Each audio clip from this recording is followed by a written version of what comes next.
എന്തൊക്കെ കള്ളക്കഥകളാണ് പറഞ്ഞിരുന്നത്. തന്ത്രി കോടിക്കണക്കിന് രൂപയ്ക്ക് ഇത് വിറ്റു. യഥാർത്ഥത്തിൽ തന്ത്രിയുടെ വീട്ടിൽ ഉണ്ടായിരുന്നു എന്ന് തന്ത്രി ദേവസ്വം ബോർഡിനെ അറിയിച്ചതാ. തന്ത്രിക്ക് അതിൽ നിന്ന് എന്ത് മെറ്റീരിയൽ ബെനിഫിറ്റാ ഉണ്ടാകുന്നത്? തന്ത്രിക്ക് അതിൽ എന്ത് ലാഭമാണ് ഉണ്ടാകുന്നത്? അത് അന്വേഷിക്കണം രാഹുൽ. തന്ത്രിക്ക് എന്തെങ്കിലും ബെനിഫിറ്റ് ഉണ്ടായിട്ടുണ്ടോ? ചിതലരിച്ചു എന്ന് പറഞ്ഞ് 71 സ്ഥാപിച്ച ഈ കൊടിമരം 2017 മാറ്റണമെന്ന് പറഞ്ഞതിൽ താല്പര്യമുണ്ടായിരുന്നോ? വാജീവാഹനം അവിടെ നിന്ന് വാങ്ങുന്നതിൽ താല്പര്യമുണ്ടായിരുന്നോ? അഷ്ടദിക്പാലകന്മാരുടെ കാര്യത്തിൽ താല്പര്യമുണ്ടായിരുന്നോ? ഈ കാര്യമാണ് പ്രത്യേക അന്വേഷണ സംഘം പരിശോധിക്കുന്നത്. Rahul, why do you object to that? ആര് ഒബ്ജക്ട് ചെയ്യുന്നു? ആ പരിശോധന യഥാർത്ഥത്തിൽ തന്ത്രിയെ കൊടുക്കാനും മോശം ലൈറ്റിൽ കാണിക്കാനുമാണ് എന്ന് അരിയാഹാരം കാണിക്കുന്നവർക്ക് മനസ്സിലാവും. ഞങ്ങളുടെ എല്ലാം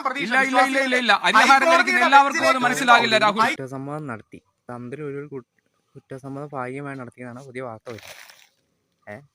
അത് തന്നെയാണ് പറഞ്ഞത്. ദൈവത്തോട് ഏറ്റവും അടുത്തിരിക്കണ ആളുകൾക്ക് ഈ നമ്മൾ ദൈവത്തോടല്ല നമ്മളോടായാലും പോലും ഏറ്റവും അടുത്ത ആൾക്ക് നമ്മളെ പിഴിയാൻ പറ്റുള്ളൂ. കൂടുതൽ പിഴിയാൻ എളുപ്പം, ചതിക്കാനും എളുപ്പം. ആ ദൈവത്തിൻ്റെ കാര്യത്തിലായാലും ഈ മനുഷ്യൻ്റെ കാര്യത്തിൽ മുമ്പ് വീഡിയോയിൽ ഞാൻ പറയണം. അപ്പം എന്തായിരുന്നാലും പുള്ളി ഇപ്പോൾ ഭാഗ്യമായിട്ട് സമ്മതിച്ചു. എത്ര പോറ്റിയാണെങ്കിലും പോറ്റിക്ക് അവിടെ ഒരു സ്വർണം കടത്താൻ ഒരു മാസ്റ്റർ ബ്രെയിൻ ഉണ്ടായിരുന്നു.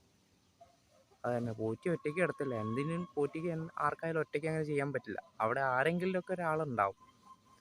ഇനി ആൾക്കാർ വരുമെന്ന് എനിക്ക് തോന്നണം. ഇതിലൊന്നുമില്ലാന്ന് തോന്നണേ. അവിടെ ആർക്കെങ്കിലൊക്കെ പങ്കൊക്കെ ഉണ്ട്. കാത്തിരുന്ന് കാണാം.